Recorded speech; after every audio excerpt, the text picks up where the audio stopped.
Bonjour jeunes gens et bienvenue dans votre émission tant entendue de la semaine chaque vendredi sur Ondou TV à partir de 19h. Vous êtes bien sur Jeunesse Move. Aujourd'hui, nous sommes avec deux invités qui nous viennent du Mali, plus précisément. C'est des activistes, on peut dire, c'est des spécialistes. En fait, nous allons débattre ou discuter du thème très important qui est les violences conjugales. Aujourd'hui, nous sommes avec Madame Ba Aïssata, enseignante institutrice. Elle a un master en études de femmes, le genre et la sexualité de l'Université de l'État de New York, aussi diplômée de l'École normale supérieure de Bamako, maîtrise en anglais et arabe de l'Université des sciences de lettres et des sciences humaines de Bamako. Aïssata Ba consacre sa vie à défendre les droits des femmes et des jeunes filles. Aussi, à ma droite, vous avez Gigi Mariam Kone, qui est une animatrice, activiste, entrepreneur. Elle est vice-présidente du mouvement de lutte contre les violences basées sur les femmes et les filles. Bienvenue, mesdames et messieurs, et bienvenue sur notre plateau Ondou TV. Nous sommes très contents de vous avoir reçus. Aujourd'hui, nous allons parler d'un thème très important, un thème qui sévit vraiment le quotidien des Maliens, qui est les violences conjugales. Aujourd'hui, la question est que tout le monde ne sait pas qu'est-ce que c'est vraiment les violences conjugales en termes spécifiques. Donc, nous allons vous poser la question, vous qui êtes spécialiste, Madame Ba Aïssata, vous allez nous donner des détails sur les violences conjugales. Merci. Merci beaucoup, Djibril, et merci Gigi d'avoir voulu partager les plateaux avec moi. Merci beaucoup. C'était un grand plaisir pour moi. Merci bien. C'est un sujet qui m'anime et qui me passionne beaucoup. Okay. La violence conjugale, comme beaucoup l'appellent, la violence entre partenaires intimes. C'est toute forme de violence, que ce soit physique, émotionnelle ou financière, entre deux partenaires intimes. Et tout autour du monde, on a remarqué que c'est les femmes qui sont généralement victimes de cette violence. Okay. Et la plus notoire dont les gens connaissent au Mali, c'est les violences physiques entre partenaires intimes. Ce qui fait que c'est parce que les gens peuvent le voir sur la femme, elle peut en souffrir, on en a vu beaucoup qui ont été tués à cause de ça. Mais les violences plus subtiles telles que la violence financière ou la violence émotionnelle qui souvent le partenaire peut utiliser, c'est-à-dire avec les menaces, les violences verbales pour dominer sa partenaire, est souvent très très mal connue ou très... On n'en discute pas beaucoup. Donc il y a plusieurs formes de violence. Il y a plusieurs formes de violence conjugale. Ok, nous allons retourner vers Gigi Mariam Kone. Alors, j'aimerais ajouter que oui, il y a plusieurs sortes de violences conjugales et que aussi les violences sont sous différentes formes. Ok. Les violences peut être physiques, verbales, psychologiques, voilà, financières. Voilà, donc c'est ça. Quand on parle de physique, de quoi faites-vous allusion? Physique, c'est-à-dire? Alors, quand on parle de violence physique, c'est surtout les coups. C'est lorsque le partenaire ou la partenaire essaie de violenter avec des coups de poignard, par exemple. C'est des violences physiques ou ça peut être aussi le viol. Le viol, il est physique. Ok. Oui. Ok. Alors, ma question est que Madame Ba a récemment parlé de violence physique basée, comment dire, dans un couple. Un couple, que ça soit marié ou pas, vous parlez de ça? Oui, il s'agit de toutes personnes qui sont dans une relation intime. Ça peut être un mari et sa femme, et ça peut être des deux côtés. Il ne faut pas oublier que c'est des deux côtés. Mais on insiste sur le fait parce que très généralement, quand on parle de violence basée sur le genre, les gens qui n'ont pas, qui veulent pas souvent écouter ont tendance à nous dire oui, les hommes aussi sont victimes de violence. Oui. On n'en disconvient bien pas. Les hommes sont victimes de violence. Mais c'est-à-dire partout au monde, surtout particulièrement dans notre communauté malienne, c'est les femmes qui en souffrent le plus. Okay. Non seulement à cause de la structure sociale, de la structure familiale, des politiques, mais aussi parce qu'elle est souvent dans une position qui la défavorise. Okay. Donc, ça peut être avec un mari et sa femme, ça peut être entre des gens qui sont dans une relation non légalisée, ou bien des gens qui sortent ensemble, des gens qui ont des relations intimes ou pas, c'est-à-dire c'est des partenaires. Ça n'est pas seulement dans le cadre du mariage. Ok. Donc là, vous avez tantôt parlé de politique. Vous pensez que la politique de l'État est faible par rapport à cette situation? En fait, ce qu'il faut noter est souvent félicité par rapport à nos premières décisions et surtout au niveau international. Le Mali est très très engagé à signer les conventions. Vous allez voir, Gigi conviendra avec moi, les conventions sur l'élimination de toute forme de discrimination à l'égard des femmes. Le Mali signe ça, les conventions africaines, le Mali signe ça pour s'engager à lutter contre la violence basée sur le genre en général. Et dans la violence conjugale est très souvent inclue dans la violence basée sur le genre. Mais en fait, au niveau national, nos politiques ne sont pas très en faveur de ces violences parce que quand vous prenez, il n'y a pas de loi spécifique qui interdit la violence conjugale ou bien qui punit un mari ou bien un autre partenaire qui a commis de la violence contre son partenaire. Mais plutôt il y a des lois contre la violence en général, mais pas la violence entre partenaires intimes. Ok. Là maintenant, vous avez parlé de la faiblesse du législateur par rapport aux violences. Là, je vais retourner la question à Gigi, qui est une activiste qui se bat chaque jour pour la cause des femmes et des filles. Donc, Gigi, comment faites-vous pour que l'État puisse prendre des dispositions en faveur de la protection des femmes et des filles? Alors, à notre niveau, on a commencé d'abord à sensibiliser sur les réseaux sociaux et tout. Et on n'a pas encore touché le niveau, on n'est pas encore arrivé à ce niveau, voilà. Mais je pense que avec Aïssata, bientôt on va se préparer à attaquer ce niveau-là. Donc pour l'instant, nous, on a une plateforme, on sensibilise les internautes, on essaye de discuter à travers des groupes. Et aussi, on organise des petits ateliers de sensibilisation. Alors, pour l'instant, nous sommes à ce niveau et j'aimerais souligner que nous sommes nouveaux dans ce domaine-là. Voilà, donc, avec Aïssata qui est spécialiste, on va bientôt arriver plus loin, Inch'Allah. Oui, bien sûr. C'est qu'on a remarqué en 2018, quand il y a eu tellement d'assassinats, parce que ce qui est bien avec les réseaux sociaux, c'est des plateformes qui offrent les gens la chance de pouvoir parler de ces choses-là.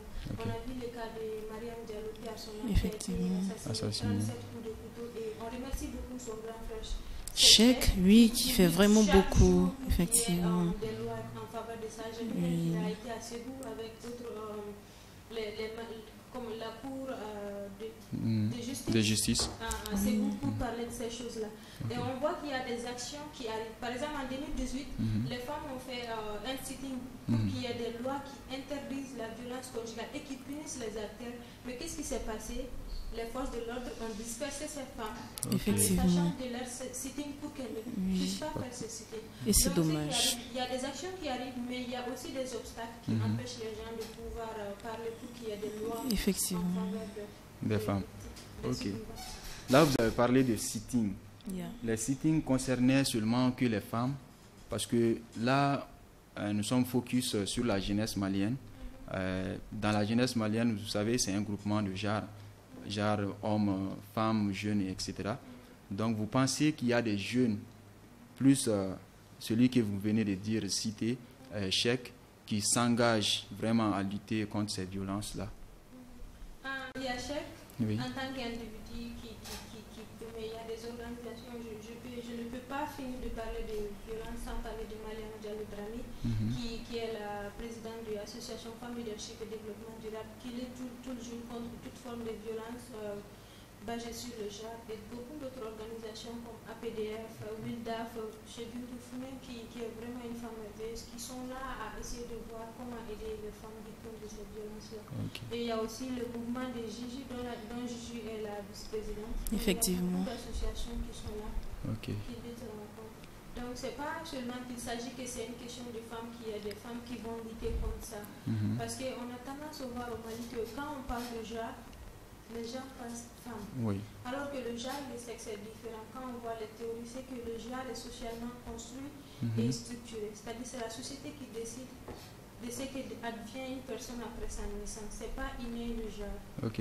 Donc, quand on parle de genre, les gens ont tendance, ou bien de violence basée sur le genre, que c'est un combat seulement des femmes. Pourtant, il y a beaucoup d'hommes qui luttent contre ça parce que eux aussi, ils peuvent...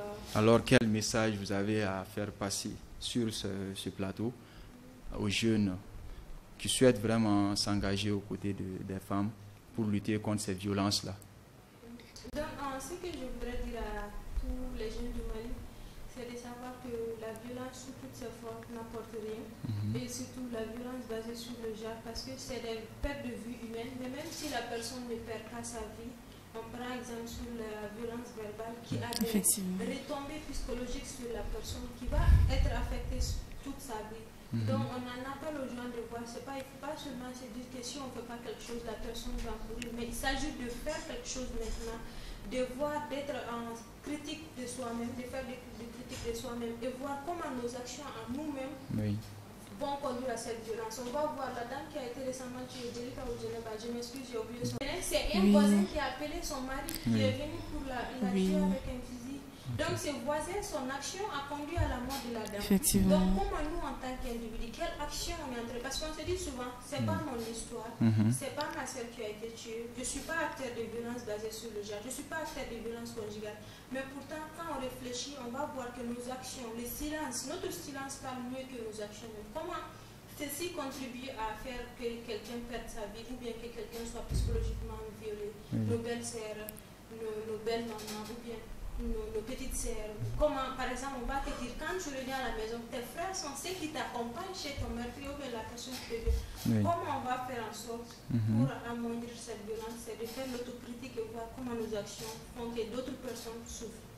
Ok, merci beaucoup. Alors, il y a des distinctions entre des malcompréhensions, je peux dire, entre violence conjugale et violence basée sur le genre. Vous qui êtes spécialiste, vous pourrez nous décortiquer un peu ces thèses-là? La violence basée sur le genre, c'est toute violence qui vise un individu ou un groupe d'individus à cause de son genre. Ok. Et la violence conjugale rentre dans la violence basée sur le genre. C'est-à-dire, on va dire que la violence basée sur le genre est un grand cercle. Et dans ce grand cercle, il y a la violence conjugale qui fait partie de cela. Et c'est que je ne veux pas monopoliser. Je veux juste souligner un point très important. Comme je l'ai dit au Mali, quand on parle de violence basée sur le genre, les gens ne comprennent pas parce que souvent on n'explique pas ou bien on n'écoute pas bien ce qu'on parle de genre. Quand on nous parle de genre, les gens pensent qu'il s'agit de femmes. Mais comme je l'ai dit, c'est socialement construit parce que la société décide de qui fait quoi, qui doit subir quoi, qui ne doit pas subir quoi. Je vais prendre l'exemple par exemple. Au Mali, la plupart des ethnies, je ne vais pas dire tout, mais beaucoup, c'est l'homme qui paye la dot. Donc c'est considéré comme un rôle pour l'homme dans la société. Donc c'est le genre. C'est la société qui a structuré ça. Mais dans les pays de l'Asie du Sud, c'est les femmes qui payent la dot. Ok, super. C'est une information capitale. Le genre, c'est socialement construit et structuré. C'est souvent, les violences découlent de ces structures et des règles que la société a fixées. Ok. Merci beaucoup. Nous revenons avec Mariam Kone. Gigi. Selon vous, vous pensez que les causes de ces violences-là viennent d'où? D'où situez-vous ces causes? Alors, je pense que c'est surtout... La base, c'est l'éducation. La base, c'est l'éducation. Il y a aussi un manque de sensibilisation. Les gens ne sont pas informés et tout ça. Et le mauvais comportement. Alors, il y a plusieurs cas. Par exemple, lorsqu'un enfant est témoin des actes de violence de ses parents dans son enfance, et lorsque lui grandit, il pensera que c'est normal que papa se mette à frapper maman ou peut-être que maman se mette à frapper papa. Et alors cet enfant aussi va exercer les mêmes actes de violence sur son partenaire. Voilà, donc c'est vraiment dommage. Donc c'est vraiment de protéger les enfants dès le bas âge. C'est vraiment de les éloigner de ces actes-là. Voilà. Bien sûr, j'allais vous poser la question. En fait, comme Gigi l'a dit, quand on a été témoin de violence, les théories ont montré que souvent on a tendance à être violent. Ça, c'est au niveau individuel. Je voulais souligner le niveau social et structurel. C'est-à-dire qu'il faut comprendre que la société dans laquelle on vit souvent, c'est celle-là même qui mène à la violence. Parce que souvent, on te dit, Kassabali dans ton foyer. Oui. Ton mari te frappe, ton mari t'insulte. C'est bête parce qu'au Mali, ce qui est spécifique au Mali, c'est que souvent la violence conjugale est là. C'est pourquoi je l'appelle la violence entre partenaires intimes. Parce que la femme peut être victime de violence de ses belles-sœurs. Donc ta famille va dire patiente, patiente. Par exemple, on a vu le cas de la dame qui s'est jetée, qui est morte, qui s'est suicidée. Oui. Les gens la blâment, mais pourtant les gens ne voient pas qu'est-ce qui l'a conduit à faire ça. Effectivement. Qu'est-ce qui a fait qu'elle est partie jusqu'au point de mourir d'un suicide. Donc il faut comprendre qu'on ne peut pas dire à la personne patiente-toi juste pour sauver la face de la maman.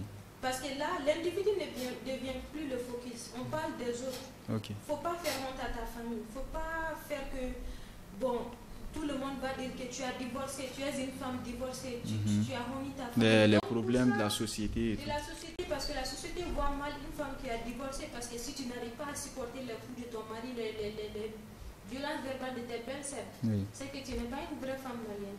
Donc c'est ces structures-là, les pensées comme ça, les idéologies comme ça qui poussent souvent vers ces violences-là. Parce que l'homme se croit... Alors vous pensez qu'il faudrait qu'on change ces habitudes-là, ces idéologies? Le changement de mentalité c'est important. C'est très important. Ce qui est important, le changement, on en parle, mais comment arriver là? Comme j'ai dit, l'autocritique.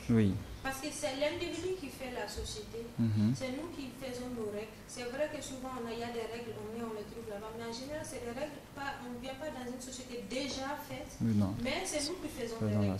Donc chaque individu, quand on réfléchit à ce qu'on fait, comment ceci impacte la vie de notre personne, je pense qu'on va faire une grande avancée. Parce que quand on parle de ces problèmes-là, c'est tous les problèmes du Mali, mais plus particulièrement ces problèmes, les gens pensent que c'est l'autre le fautif et pas lui. Donc on a tendance à blâmer les autres, mais pas nous-mêmes. C'est vrai.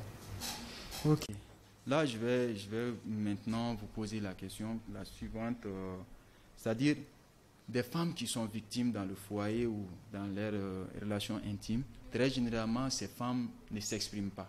Effectivement. Très généralement, elles ne s'expriment pas. Donc, et au fur et à mesure, nous arrivons à ce que la personne se fasse tuer par son mari et tout. Donc, quel conseil vous avez à donner aux femmes et aux filles du Mali? D'accord. Alors, il faut surtout dire que ces femmes-là sont souvent sous l'emprise de leur partenaire. Ces femmes-là ont peur. Elles sont... on ne peut pas l'expliquer, c'est trop difficile. Ces femmes-là souffrent. Franchement, ces femmes-là souffrent. Alors, il ne faut pas juger ces femmes-là. Ne pensons pas que c'est parce qu'elles sont faibles qu'elles n'arrivent pas à dire que mon mari me frappe ou je vais partir. Non, souvent ces femmes-là sont coincées, elles sont manipulées. C'est trop compliqué. Alors, il faut vraiment venir vers ces femmes-là. Si vous avez votre soeur ou votre amie qui se trouve dans cette situation, ou peut-être vous sentez, parce que ces femmes-là ne parlent pas, ne brisent pas le silence. Mais souvent, il y a des petits tics. Il y a des signes qui font qu'on peut s'en rendre compte que cette personne-là souffre ou cette personne a un problème. Il faut venir vers elle, il faut les pousser à parler. Mais ne les jugez pas. Ce pas des femmes faibles, hein, et tout le monde peut être touché, comment le dire. C'est pas parce qu'on est pauvre, parce qu'on est riche, parce qu'on travaille, parce qu'on a étudié, parce qu'on a... Non. On est toutes concernées. Voilà, donc je vais donner la parole à notre spécialiste qui va mieux développer. Donc, comme elle a dit souvent, c'est parce qu'il y a le contrôle et le pouvoir. Quand on parle de violence conjugale, violence entre partenaires intimes, il y a le contrôle et le pouvoir. L'un use de son pouvoir pour contrôler l'autre. Donc, dans ce cas, c'est au niveau individuel. Mais il faut comprendre aussi, comme je l'ai dit, la société. Tant qu'on me met sous l'oreille que je ne dois pas sortir avec mon problème de linge, le linge sale, c'est là à la maison. Moi, je reste avec mon linge sale. Je n'en parle avec personne. Et souvent, même la personne avec laquelle... Je me rappelle, je disais à un de mes frères, une femme mariée qui vient lui parler de son problème, il continue à dire, bon, ça va finir, patiente-toi. Je dis, si tu ne sais pas quoi dire, ne l'encourage pas à subir la violence. Souvent, quand on en parle, c'est nos parents, c'est nos amis qui nous disent, ça va finir. Quand est-ce que ça va finir? Quand on va mourir, ça ne va pas finir. Donc, c'est qu'il n'y a pas de structure ou quelque chose qui permet à la femme victime de cette violence de s'exprimer. Même quand elle le fait, souvent, soit on pense qu'elle est faible, elle ne supporte pas, ou bien qu'elle doit et devrait le faire soit pour elle ou ses enfants ou pour sa femme, pour sa famille. Donc ça fait que souvent les gens ne parlent pas. Et une chose très importante que je voulais souligner ici, c'est que faut comprendre que ces violences-là ont des impacts psychologiques sur les personnes. Toute forme de violence, mais surtout violence basée sur le genre. Au Mali, il y a un stigma par rapport à la santé mentale. Pourtant, toutes ces formes de violence dont on a parlé ont des impacts psychologiques sur la personne. Que ce soit la violence physique, la violence financière, la violence verbale ou sexuelle. Toutes les violences ont un impact psychologique. Donc, les gens ont tellement de stigmas. On ne parle pas de ça, des impacts que ça a. Souvent, on parle de lutte contre la violence conjugale. Mais on ne parle pas de ces survivantes-là, les femmes qui sont sorties. Qu'est-ce qu'il faut faire pour les aider? Vous voyez, donc il faut quelque chose comme ça. Bon, là, c'est une question qui vous revient, en fait. Qu'est-ce que vous préconisez comme solution pour ces femmes-là? Donc, moi, je dis souvent, très souvent, dans mes interventions, ou dans mes discussions que c'est bien qu'on lutte contre ces violences, mais aussi n'oublions pas celles qui en ont été victimes. Et comment on fait ça? À travers, parce que chaque petite action compte et tout ce qu'on dit peut impacter une personne. Donc, chaque fois que j'ai une personne en face de moi, la faire comprendre que chercher de l'aide quand on a des problèmes psychologiques n'est pas une faiblesse, c'est surtout une force parce qu'en parlant de ces problèmes, on trouve des solutions. Donc aujourd'hui, là, maintenant, je voudrais faire appel à toutes les organisations qui luttent contre la violence basée sur le genre, surtout spécifiquement la violence anti-partenaires, d'inclure des volets dans leur structure qui fait la prise en charge psychologique et qui encourage les femmes d'aller vers des structures pour les aider à faire face aux problèmes psychologiques que ces violences. Alors, excusez, oui, tu sais, Aïssata, il y a, je crois, quelques jours, j'ai reçu l'appel d'une dame qui a pris le numéro sur la plateforme et qui m'a appelé. Et lorsque cette dame m'a appelé, c'est-à-dire elle voulait parler. Alors, vous avez un numéro sur votre plateforme? Oui, bon, c'est un numéro qu'on peut contacter, pas pour lorsqu'on est victime de violence, c'est pas vraiment ça, mais c'est un numéro qu'on a mis parce que c'est une plateforme, c'est normal d'avoir un contact avec nos internautes. On peut connaître votre plateforme et le numéro, je sais que ça va aider grand. Oui, d'accord. Alors, la plateforme, c'est le mouvement de lutte contre les violences faites aux femmes et aux filles. Alors, le sigle, c'est MLCVFF. Nous sommes sur Facebook, sur Twitter et sur Instagram. Aïssata Ba a dit qu'il faut inclure des volets afin de sensibiliser psychologiquement. C'est ce que vous avez dit, non? Alors, des prises en charge psychologiques. Voilà. Par rapport à cela, la dame m'a appelé et j'ai senti qu'elle voulait s'exprimer, elle voulait dire quelque chose. Elle est restée silencieuse pendant un moment et je lui ai dit que, qu'est-ce que vous voulez, madame? Elle a dit, je vous rappelle. Ok. Oui, je l'ai senti, mais c'est dommage. Beaucoup de femmes souffrent. Ce que je pense qu'on peut faire dans ces cas-là. Oui, madame. Il y a un numéro vert au Mali d'abord. Oui, il y a un numéro vert. 333. Oui, le 80 333. Et je crois que c'est ONU Femmes qui a mis ce numéro à la disposition de. ONU Femmes. Oui. Et APDF. Et aussi, il y a des one-stop centers des organisations. Ok, mais comment entrer en contact avec ces associations? Il faut surtout appeler les numéros verts. Ou bien APDF, WILDAF est vers l'ambassade marocaine là. J'ai oublié le nom du quartier. Abadelabougou. Oui. Et aussi APDF est dans la CI, derrière la nouvelle OCA. Ok. Donc ça c'est des structures. Et vous pouvez contacter Marie-Moussa qui pourrait vous mettre en contact avec. Effectivement. Mais surtout, il faut appeler le 8330 parce qu'il n'y a pas de tarif. Okay. Voilà. C'est un numéro vert. Un numéro vert, et voilà. Donc, ce qui est arrivé, par exemple, moi, ce que je dis à chaque personne, surtout, on n'est pas une structure, on est des individus.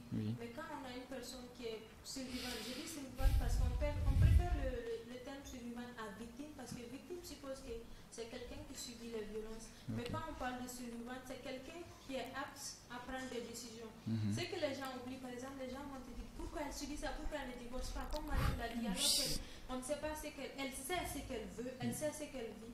Beaucoup d'entre elles sont là, elles veulent juste que la violence s'arrête, mais pourtant elles ne veulent pas que les relations finissent. Donc, ce sont des gens qui savent ce qu'elles veulent, qui savent ce qu'elles doivent faire, mais elles ont juste besoin d'un coup de main. Donc, ce qu'on peut faire, c'est de les écouter.